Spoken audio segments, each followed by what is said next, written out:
것입니다. 저도 새해 편지, 문자를 많이 받았습니다. 그런데 어떤 편지 중에요, 사나토바 이런 말이 붙어 있더라고요. 도대체 샤나토바가 뭔가 좀 궁금했습니다. 그런데 알아보니까 그게 히브리어더라고요. 샤나가 해, 새해 할 때 그 해 있잖아요. 해란 뜻이고요. 샤나가 선하다, 좋다라는, 토바가 좋다, 선하다라는 뜻이더라고요. 샤나 토바, 아마도 유대인들이 새해를 맞이하면서 나누는 인사인 모양입니다. 그래서 제가 그것을 알게 되고요. 히브리어까지 하는 건 좀 과하다라는 생각이 들었습니다. 그냥 새해 복 많이 받으세요 인사해도 충분할 것을, 여러분 새해 복 많이 받으시기를 주님의 이름으로 축원합니다. 네, 방금 전에 말씀드린 것처럼 연말 연시가 되면 가장 많이 주고받는 말 중에 하나가 복 많이 받아라 라고 하는 말일 것입니다. 그만큼 우리가 복을 바라고 또 복을 구한다고 하는 것이죠. 이렇게 우리가 복 받고 싶은 마음은 간절한데, 여러분 한번 여쭤보고 싶어요. 과연 복에 대해서 우리가 얼만큼 잘 알고 있느냐 하는 것입니다. 우리 하나님 믿는 사람들은 분명히 알잖아요. 우리는 누구에게서 복을 받아야 됩니까? 하나님의 복을 받아야 되잖아요. 그래서 저는 목사로서 성도님들과 또는 지인들과 새해 복 많이 받으세요 라고 인사를 나눌 때 왠지 거기에 하나님의 복을 받으세요 라고 꼭 하나님을 넣어야만 할 것 같은 그런 마음이 드는 것도 사실입니다. 누구의 복을 받아야 되겠느냐? 너무나도 중요하잖아요. 하나님의 복을 받아야 됩니다. 그런데 여러분, 하나님의 복에 대해서 잘 알고 계십니까?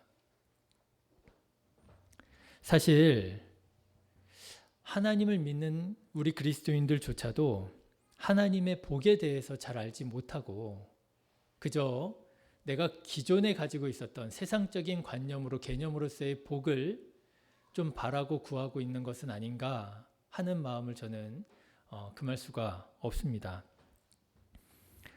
우리 성도님들 가운데에서 제가 목회를 하면서 보면은 복에 대해서 상당한 컴플렉스를 가지고 계시는 분들을 만나게 됩니다. 예수님을 믿고도 복을 받지 못했다라고 하는 컴플렉스예요. 성경을 봐도, 그리고 목사님들이 하는 설교를 들어봐도 예수님을 믿으면 복을 받아야 할 것 같은데, 그렇죠? 성경에 보십시오. 하나님 믿는 사람은 당연히 복을 받아야 되잖아요. 목사님들도 복 받으시라고 그렇게 축복을 많이 하시잖아요. 복을 받아야 당연한 것 같고, 복을 받아야 할 것 같고, 그리고 복 받고 싶은데, 그런데 내 삶을 이렇게 돌아다 보면 내가 그렇게 복을 받는 사람 같지는 않더라고 하는 것이죠. 늘 재정적으로 허덕이지요. 건강의 문제가 끊이지 않지요. 하는 일에도 어려움이 있지요. 그리고 가정의 문제도 여전하지요. 이 문제들을 가지고 간절히 기도하고 하나님의 나라를 위해서 또 헌신한다고 하는데도 불구하고 어떻습니까? 문제가 해결되지 않는 것 같고요.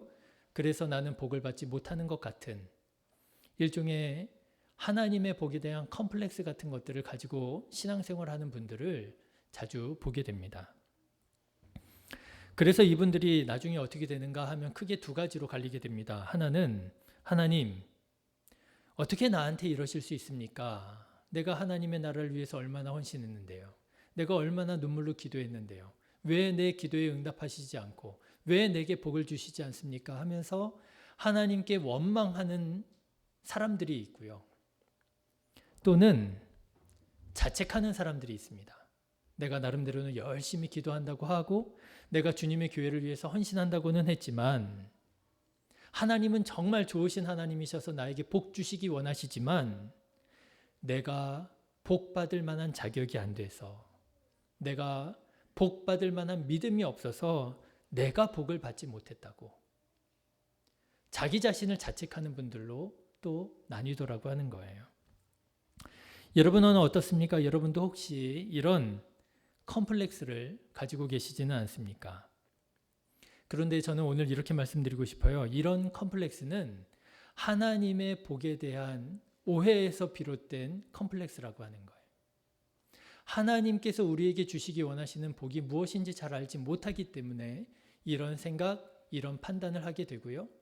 그래서 하나님께 원망하기도 하고, 그래서 자기 자신을 자책하게 되기도 한다라고 하는 것이지요.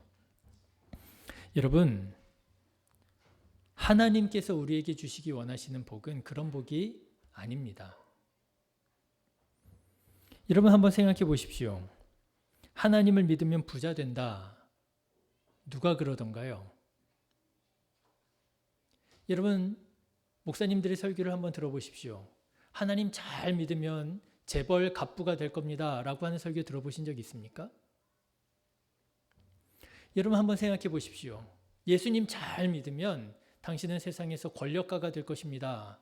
그렇게 말씀하시는 그런 설교, 그런 성경 말씀을 읽어보신 적 있으십니까? 수많은 설교를 우리가 들을 수 있지만 이런 설교를 하는 목사님들은 없습니다. 만일 이런 설교를 하는 목사님이 계신다면 그 목사님은 정통 교회의 목사님이 아닐 것입니다. 이단일 것이고요. 사이비일 것입니다. 그런 설교를 하는 목사님이 없습니다. 그런 말씀이 없습니다. 성경에 어디 그런 말씀이 나옵니까? 그런 말씀이 없어요. 그럼에도 불구하고 이상하지요. 그리스도인들은 그렇게 듣습니다. 그렇게 믿습니다. 그리고 심지어는 그렇게 간증하기도 합니다. 내가 하나님 잘 믿어서 내가 부자가 되었다고, 내가 권력가가 되었다고, 내가 이렇게 성공하고 출세했다고 간증까지도 하더라고 하는 거죠. 왜 그렇습니까? 하나님께서 우리에게 주시기 원하시는 복이 무엇인지 잘 알지 못하고 세상에서 소위 말하는 복을 하나님의 복이라고 생각하고 자기가 듣고 싶은 대로 하나님의 말씀을 듣고 자기가 읽고 싶은 대로 하나님의 말씀을 읽기 때문에 이런 현상이 일어나는 거예요. 그래서 여러분, 하나님께서는 분명히 하나님의 복을 우리에게 내려주셨는데도 불구하고 그리스도인들이 뭐라고 생각하고 뭐라고 말합니까? 나는 하나님을 믿었는데도 불구하고 복을 받지 못했다고 불평하게 되는 거예요. 하나님께서는 분명히 복을 주셨거든요. 그런데 나는 못 받았다는 거예요. 여러분, 저는 신앙생활을 하면서 목회를 하면서 이런 말을 들으면 한편으로는 참 화가 나고 한편으로는 또 좀 송구한 마음을 갖게 됩니다. 여러분, 성경에서 말씀하시는 바 하나님의 말씀을 들어보십시오. 하나님께서 우리를 얼마나 사랑하시는지, 하나님께서는 하나님 자신보다 더 귀한 독생자 예수 그리스도를 우리를 위해서 보내어 주셨잖아요. 그 예수님께서 십자가에 달려 죽으시기까지 우리를 구원해 주셨잖아요. 이런 사랑과 이런 은혜를 받았잖아요. 그런데도 불구하고 나는 하나님을 믿고 복을 받지 못했다는 거예요. 화가 납니다. 그러면 뭘 받아야 복을 받았다고 말씀하실 건지. 하나님 자신을 우리들을 위해서 온전히 내어주셨는데도 불구하고 복을 받지 못했다고 하는 얘기를 들으면요, 저는 화가 나요. 성도님들한테 화를 낼 수는 없고, 그렇죠? 속에서 막 열이 납니다. 그런데 또 다른 한편 송구한 마음을 갖게 됩니다. 내가 나름 그런 게 하나님의 복이 아니라고, 세상적인 성공과 출세, 돈과 권력이 그게 하나님께서 우리에게 주시기 원하시는 복이 아니라고, 하나님께서 주시기 원하시는 복은 이런 것이라고 나름 열심히 말씀드리고 열심히 가르친다고 했는데도 불구하고 내가 많이 부족했나 보구나, 송구한 마음을 갖게 돼요. 다시 말씀드립니다.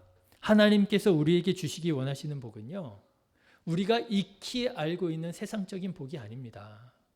성경을 읽어보십시오. 목사님들의 설교를 들어보십시오. 당신이 예수 믿으면 부자가 될 것이고 권력가가 된다고 하시는 그런 말씀, 그런 설교가 없습니다. 그러면 하나님께서 우리에게 주시기 원하시는 복은 뭘까? 하나님께서 우리에게 주리라고 약속하신 복은 뭘까? 저는 오늘 아브라함을 통해서 하나님의 복을 함께 나누고자 합니다. 여러분 오늘 본문의 말씀을 보시면 하나님께서 아브라함과 말씀하십니다. 그런데 이 아브라함이라고 하는 사람은 성경에 있어서 우리 신앙생활에 있어서 대단히 중요한 사람이에요. 왜냐? 여러분 역사에 보면 선사시대가 있고 역사시대가 있잖아요. 선사와 역사를 구분하는 그 방법은 몇 가지가 있을 수 있는데 그 중에 하나가 문자라고 합니다. 문자로 기록을 남기면 역사시대가 되는 것이고요. 문자로 기록을 남기지 못하고 구전으로 역사를 전승을 하면 이건 선사가 된다고 그래요. 예, 성경도 마찬가지입니다. 성경에도 보면 말하자면 선사시대가 있고 역사시대가 있습니다. 신학자들은 선사라고 말하지 않고 원역사라고 말해요. 원역사가 있고 역사시대가 있어요. 그런데 창세기 1장부터 11장까지가 말하자면 선사시대가 됩니다. 예, 원역사라고 하는 거예요. 그 시기가 언제인지 우리는 정확하게 알 수 없습니다. 구전에서 구전으로 전승되어 왔고 그런 하나님의 역사가 있었음을 우리는 전승받아 알게 된 것이지요. 그런데 이 원역사 선사시대가 이제 역사시대로 넘어서게 됩니다. 그게 어디냐 하면 바로 오늘 우리가 읽은 본문의 창세기 12장 말씀이에요. 하나님께서 아브라함이라고 하는 역사적 인물을 부르십니다. 그래서 우리는 이 아브라함이 대략 언제쯤의 사람인지를 가늠해 볼 수가 있습니다. 하나님께서 아브라함을 부르셨어요. 그런데 이 아브라함이 어떤 사람이냐? 여러분 너무나도 잘 아시는 것처럼 이 아브라함은요, 아들을 낳을 수 없는 사람이다 라고 했습니다. 이렇게 말씀드릴 수 있을까요? 미래를 꿈꿀 수 없는 사람이에요. 내가 아브라함이 제법 큰 재산을 가지고 있는 사람이었거든요. 아브라함이 제법 강한 세력을 가진 사람이었습니다. 예, 아브라함은 사실상 모든 것을 가지고 있는 사람이었습니다. 그런데 결정적인 것이 없는 사람이 아브라함이었어요. 바로 그 힘과 그 권력을 상속해 줄 아들이 없다라고 하는 치명적인 약점, 미래가 없다라고 하는 약점을 가지고 있는 사람이 아브라함이었습니다. 그런데 하나님께서 그 아브라함을 선택하셔서 어떻게 하셨어요? 미래를 열어주시는 거예요. 너 때로 끝나는 것이 아니라 너는 아들을 낳게 될 것이고 너의 아들들이 하나님의 민족을 이루게 될 것이고 하나님의 나라를 세우게 될 것이라고 하는 비전을 열어주신 거예요. 그래서 여러분 아시는 것처럼 그의 외아들이죠. 이삭을 통해서 영적 가정을 이루게 하셨고요. 그의 손자 야곱을 통해서 12아들이라고 하는 가문을 일으켜 세우시게 되고요. 그 12가문을 통해서 12지파를 세우시게 되고요. 그 12지파를 통해서 이스라엘이라고 하는 나라를 세우시게 됩니다. 여러분 제가 지금 방금 전에 말씀드린 이 흐름이 구약 성경의 전체 흐름이에요. 한 사람이 한 가정을 이루고 그 가정이 지파와 민족을 이루고 그 민족이 이스라엘이라고 하는 나라를 세웠다. 이게 구약의 전체 흐름이라고 하는 것이죠. 그러니 여러분 이 아브라함이라고 하는 사람이 얼마나 중요한 인물입니까? 하나님께서 온 세상 사람들에게 하나님께서 어떻게 일하시는지를 보여주기 위하여 선택하신 한 사람이 바로 아브라함이라고 하는 거예요. 아니나 다를까 오늘 말씀을 보시면 하나님께서는 아브라함을 부르실 때 그냥 부르시지 않으셨습니다. 특별한 말씀으로 아브라함을 부르세요. 여러분 2절 말씀 같이 한번 읽어보실까요? 시작. 내가 너로 큰 민족을 이루고 내게 복을 주어 내 이름을 창대하게 하리니 너는 복이 될지라. 네, 말씀드린 것처럼 미래를 꿈꿀 수 없는 자식이 없는 아브라함에게 하나님께서 미래에 대해서 말씀해 주시는 거예요. 너는 큰 민족을 이루게 될 거야. 하나님께서 말씀하시는 거예요. 여러분 아브라함의 마음이 어땠을까요? 너무나도 기쁘지 않았을까요? 아들도 없는데 큰 민족을 이루게 된다니요. 그리고 우리가 이 성경 말씀을 읽으면 역시 하나님 참 좋으신 하나님이야. 당연히 아멘 이렇게 생각을 하겠죠. 그런데 여러분, 저는 오늘 말씀을 준비하면서 이 아브라함의 입장에서 오늘의 하나님의 말씀을 한번 읽어보았습니다. 75세의 할아버지예요. 아들이 없어요. 미래가 없어요. 내가 죽으면 이제 우리 가문은 대가 끊어질 상황이에요. 그런데 하나님께서 아브라함에게 말씀하시는 거예요. 내가 너를 큰 민족을 이루게 해줄게. 여러분, 어떻게 들렸을까요? 저는 오늘 말씀 준비하면서 그 하나님의 말씀을 아브라함의 심정으로 들어보니까요, 공허하게 들렸을 것 같아요. 꿈 같은 얘기로만 들렸을 것 같아요. 그렇지 않습니까? 지금 아들이 하나도 없어요. 자녀가 없어요. 그런 아브라함에게 야, 내가 너를 큰 민족을 이루게 해줄게. 가당키나 하겠습니까? 여러분, 사실 지금 당장 아브라함에게 절실하게 필요한 것이 무엇일까요? 하나님께서 말씀하시는 그런 거창한 미래, 큰 민족 이런 것이라기보다는 당장 우리 가문의 대를 좀 이을 수 있는 내 이 힘과 내 권력, 내 재산을 상속할 수 있는 아들 한 사람, 이게 지금 시급한 문제가 아니겠어요? 절실하지 않겠습니까? 그런데 하나님께서는 어찌된 일인지 나에게 지금 절실히 필요한 아들을 주리라 말씀하시지 않고요. 멀어도 너무 먼 얘기, 좀 공허하게 들을 만한 허황되어 보이는 큰 민족을 이루리라고 하는 하나님의 말씀을 주시는 거예요. 저는 오늘 말씀을 묵상하면서 여기에 뭔가 하나님의 뜻이 있는 게 아닌가 하는 생각을 하게 되었습니다. 여러분, 왜 하나님께서는 아브라함에게 당장 필요한 것을 약속해 주시지 않고 먼 훗날의 미래와 비전에 대해서 말씀하셨을까? 이런 마음을 가지고 오늘 말씀을 묵상하는 중에 한 가지 중요한 사실을 깨닫게 되었습니다. 그건 뭐냐 하면 하나님께서는 아브라함에게 정말 주시기 원하셨던 복이 아들이 아니었다는 거예요. 여러분, 하나님의 판단에, 하나님의 생각에, 하나님의 계획에 아들이 아브라함에게 있어서 진정한 행복이라고 하나님이 생각하셨더라면 어떻게 하셨을까요? 내가 아들을 줄게 말씀하시지 않으셨을까요? 내가 아들 줄게. 너 그거 바라고 원하잖아. 여러분, 우리도 신앙생활 할 때 좀 그런 마음이 들잖아요. 하나님, 나 지금 이게 필요합니다. 나 이 문제를 해결해야 됩니다. 지금 당장 이게 급합니다. 하나님 도와주십시오. 이거 주십시오. 구하잖아요. 그런데 여러분, 예배 드리고 기도하면 어떤 마음 들어요? 먼 얘기 하시는 것 같잖아요. 아니요, 하나님 그거 말고요. 그런 미래와 비전도 다 좋은 말씀이기는 한데 난 지금 당장 이게 급하다니까요.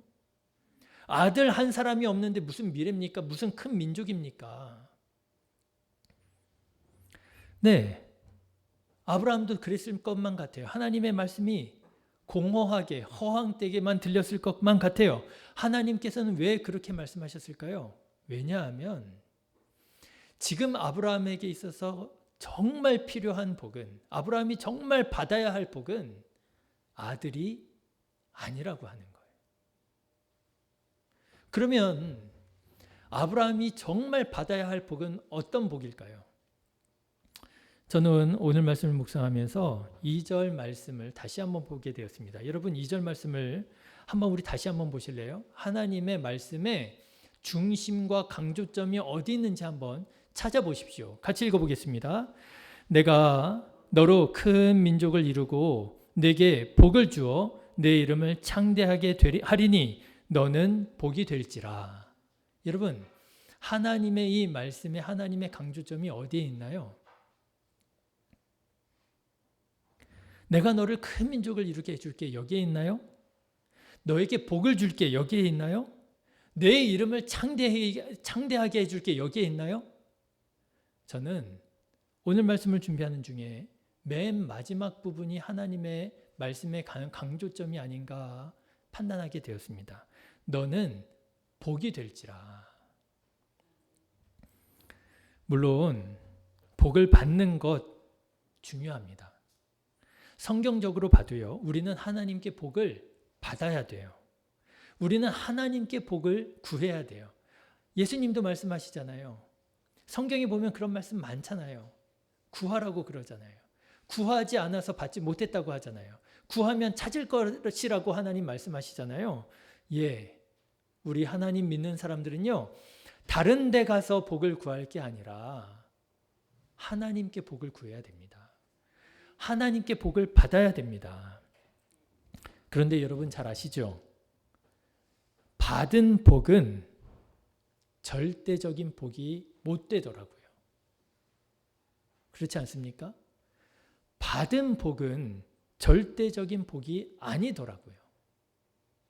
나는 이것만 있으면 정말 행복할 것 같아요. 그렇죠. 그런데 여러분 그거 막상 내가 손에 쥐고 나면 어떻게 되죠? 행복한가요? 안 그렇더라고요. 내가 대학교만 들어가면 내가 정말 행복할 것 같아요. 대학교 막상 들어가면요, 그렇게 행복하지 않더라고요. 취직만 하고 나면 내가 바라고 원하는 저 회사 내가 취직하고 나면 난 정말 행복할 것 같아요. 난 정말 그 회사에다 뼈를 묻을 수 있을 것 같아요. 그렇죠. 그런 각오로 막 면접하잖아요. 그런데 막상 회사 들어가면 어떻게 돼요?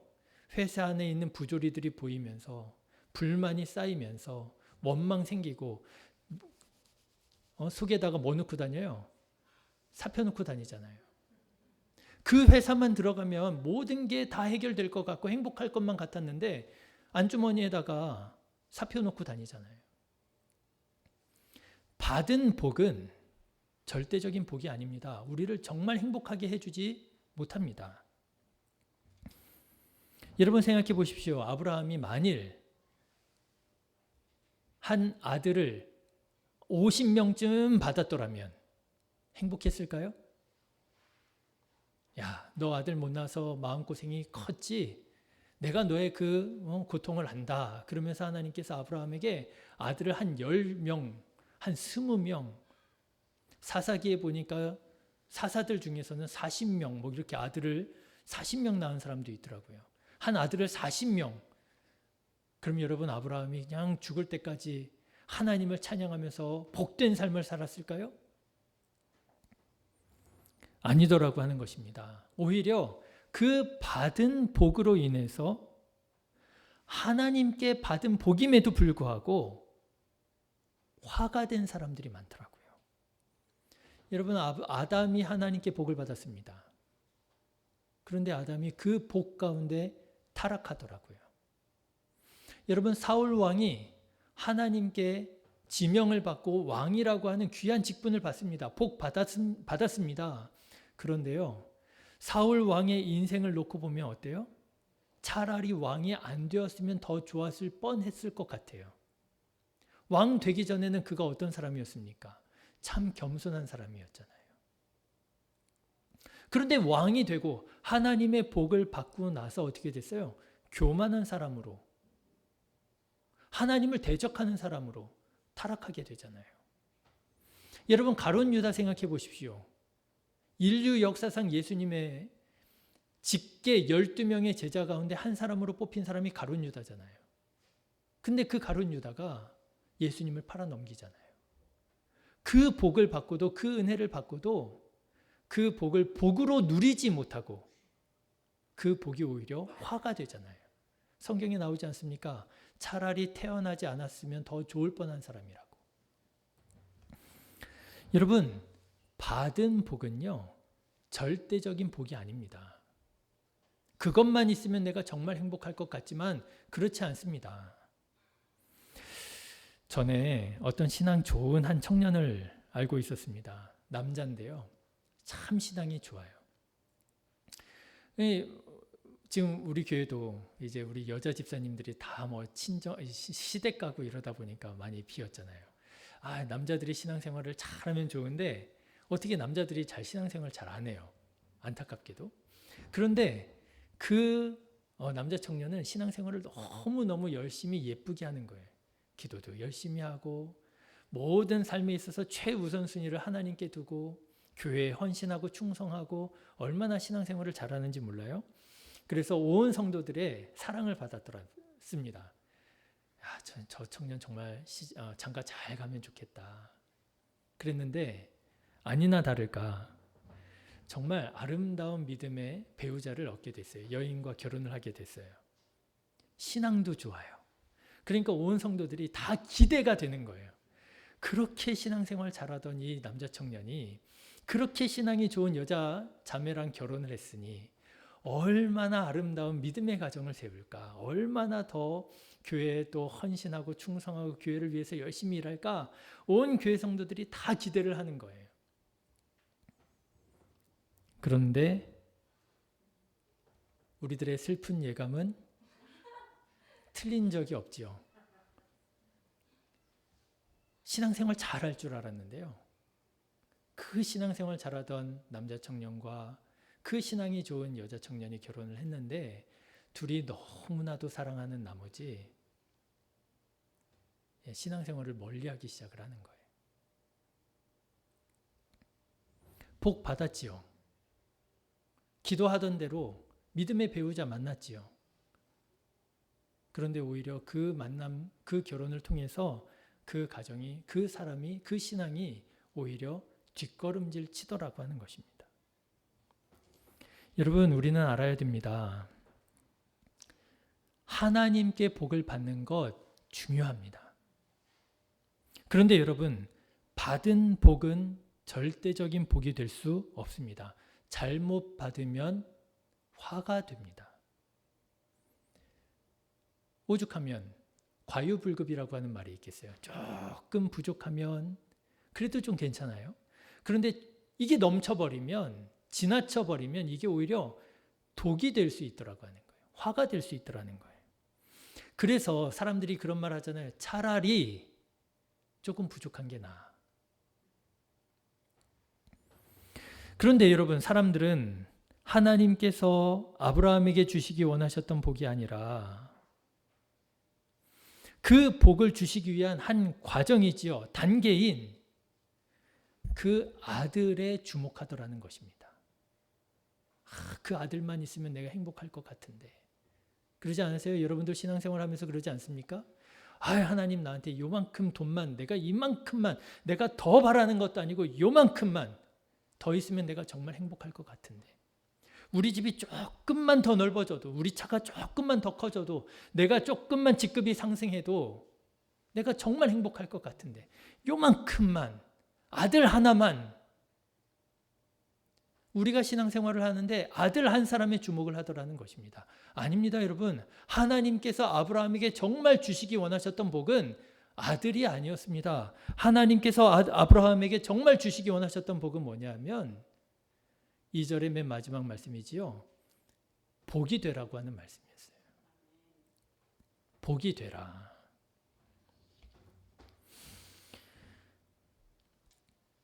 (3절의) 말씀을 보시면 하나님께서 주시기 원하셨던 복의 내용이 조금 더 풀어져 나옵니다. 여러분 3절 말씀 같이 읽어보실까요?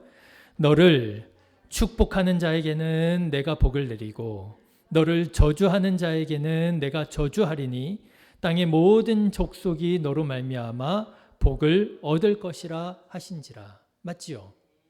하나님의 강조점이 어디인지 아시겠죠? 하나님은 지금 아들 주시겠다는 거기에 관심 있는 게 아니에요. 물론 아들 주셨습니다.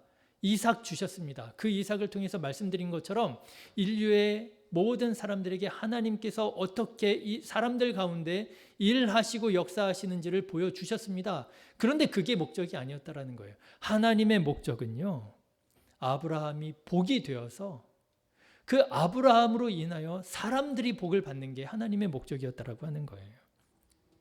이렇게 말씀드리고 싶습니다. 여러분, 복을 받는 사람도 좋지만 여러분이 복이 되시기를 주님의 이름으로 축원합니다.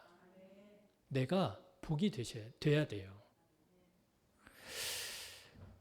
이렇게 말씀드릴 수 있을까요? 복을 받는 것보다 내 존재가 복으로 변하는 거예요.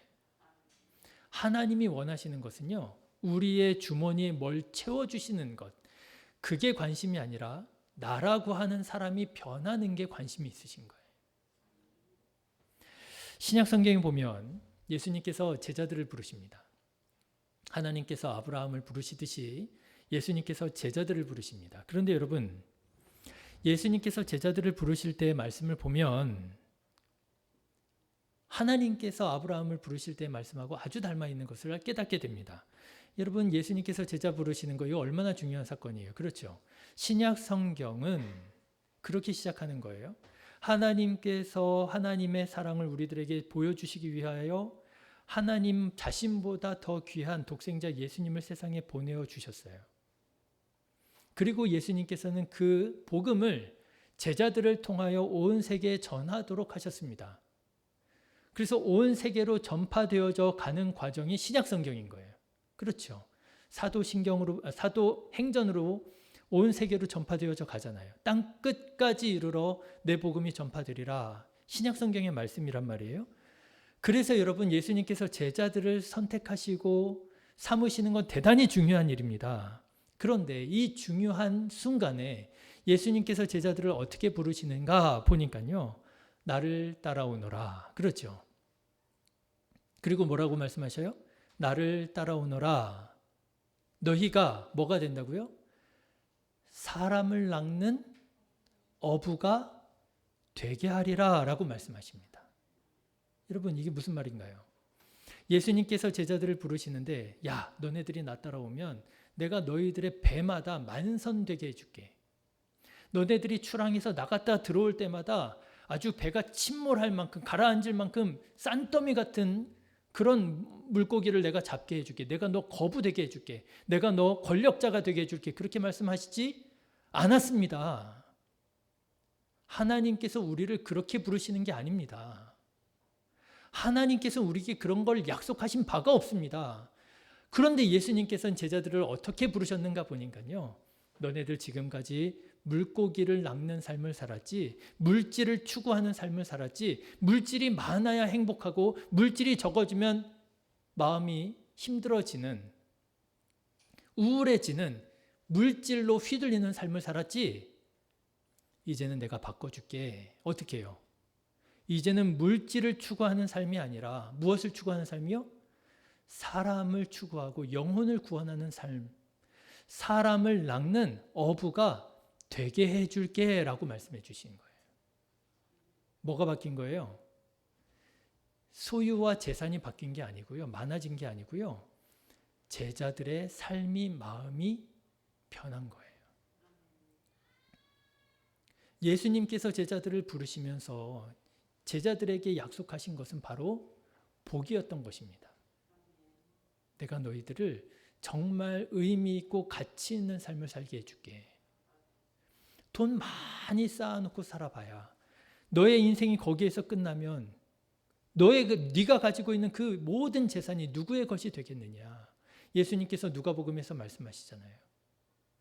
누구의 것이 되겠느냐. 우리들의 인생의 의미와 가치는 그런 게 아니라는 것이죠. 예수님께서 우리에게 보여주시기 원하셨던 세상은요, 예수님께서 우리에게 가르치시기 원하셨던 삶은요, 정말 의미 있고 가치 있는 삶을 살아가는 삶을 보여주시기 원하셨고 가르치시기 원하셨던 거예요. 그래서 여러분, 성경을 보니까 하나님을 제대로 믿은 사람들은 그 삶이 변하더라는 거예요. 그 삶이 변하는 게 성경에 뭐라고 나옵니까? 이름의 변화로 나오죠.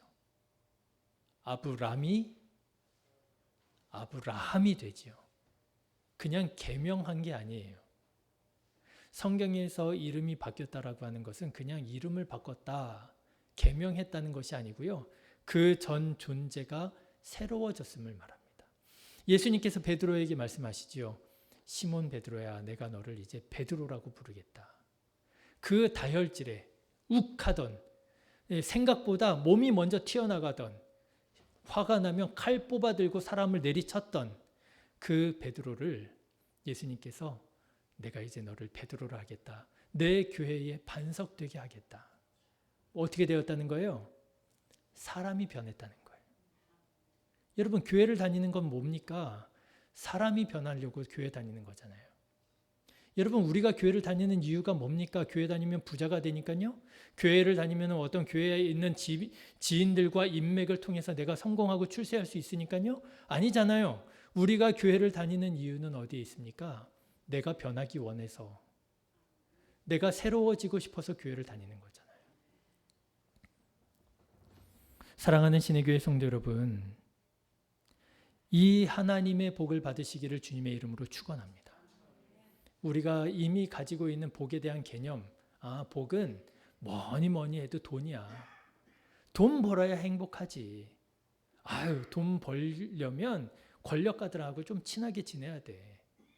그 사람들한테 뭐 이렇게 좀 연줄 대놓고 해야 내가 어려울 때 도움도 받고, 사업 하나 큰 거 하게 되면 그럴 때 뭔가 하나 좀 덥석덥석 물어볼 수 있지. 여러분, 교회 그런 것이 아니고요. 내가 변하고자, 내가 하나님의 은혜를 받고자 교회를 다니는 것이지요. 오늘 하나님께서는 동일하게 우리에게 말씀하십니다. 복이 되라 말씀하시는 거예요. 복을 받는 자 좋지요. 필요합니다. 근데 복을 받는 자 되기보다 그냥 복이 되라. 네가 가는 곳에 평화가 일어나고, 그렇잖아요. 내가 있는 곳에 분쟁이 있고 갈등이 있고 오해가 있고 시기가 있는 게 아니라 내가 있는 곳에 평화가 일어나는 거예요. 상처와 아픔이 있는 곳에 내가 갔을 때 그곳에서 하나님의 역사가 일어나는 거예요. 치유와 회복의 역사가 일어나는 거예요. 야, 네가 오기 전까지는 여기가 참 분위기가 안 좋았는데 네가 오니까 분위기가 밝아지네. 여러분, 그게 그리스도인의 삶인 것 아니겠습니까? 내가 있는 곳에 웃음꽃이 피어나고, 내가 가면 멀쩡했던 사람들이 갑자기 막 싸우고 막 이게 아니고요. 내가 가게 되면 얼굴이 막 굳어져 있었던 사람들이 얼굴에 웃음꽃이 피어나고 그리스도인의 향기를 품게 되고, 야, 너 진짜 예수님 같아. 사랑하는 신의 교회 성도 여러분, 이 복을 여러분의 자녀들에게도 가르치시기를 주님의 이름으로 권면합니다. 오늘 명절이잖아요. 온 가족들이 모였잖아요. 이걸 보여주는 거 아니겠어요? 요즘엔 명절 모이면 굉장히 예민해지잖아요. 싸움도 일어날 수 있고요. 그게 아니죠. 하나님 믿는 사람들이 명절을 딱 모였더니요, 너무너무 화목한 거예요. 우리들의 자녀들이 보면서 그걸 보고 배우는 거예요. 오늘 이유 권사님, 황혜아 권사님 가정이 이렇게 오셨는데 명절임에도 불구하고 함께 교회에 나와서 예배 드리는 것, 자녀들에게 보여주는 것이지요. 괜히 여러분, 예수님 믿고도 나는 부자가 못 됐다고, 복 못 받았다고 여러분 불평 마시고, 그건 사이비 이단이나 하는 행동이고 생각인 것이고요. 혹시라도 예수님을 믿고도 나는 여전히 문제가 있다고 여러분 자책하지 마시고요.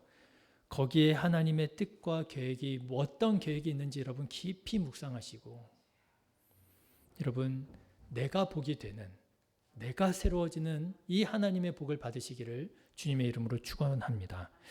제가 참 좋아하는 기도가 있습니다. 여러분 아마 다 아실 텐데 혹시 좀 잊어버리셨을까 봐, 까먹으셨을까 봐 다시 한번 이 기도를 소개하는데, 무명용사의 기도라고 하는 기도예요. 근데 저는 이 기도가 너무 좋습니다. 왜냐하면 이 기도가 정말 그리스도인의 기도거든요. 하나님 나한테 뭣도 주세요, 뭣도 주세요, 뭣도 주세요, 뭣도 주세요.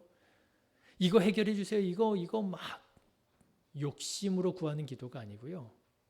그거 하나님께서 원하시지 않는 기도잖아요. 이 무명용사의 기도가 하나님께서 기뻐하시는 기도겠구나, 그렇게 생각이 되더라고요. 여러분 제가 읽어드릴 테니까 한번 잘 들어보십시오.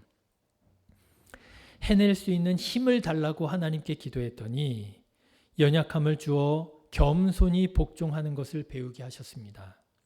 더 훌륭한 일을 하도록 도와달라고 기도했더니 병약함을 주어 보다 선한 일을 하게 하셨습니다. 행복해지도록 부유하게 해달라고 기도했더니 빈곤함에 처해 지혜로워지도록 하셨습니다.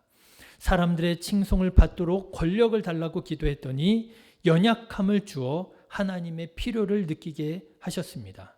인생을 즐길 수 있는 모든 것을 달라고 했더니 생명을 주어 있는 것을 즐길 수 있게 하셨습니다.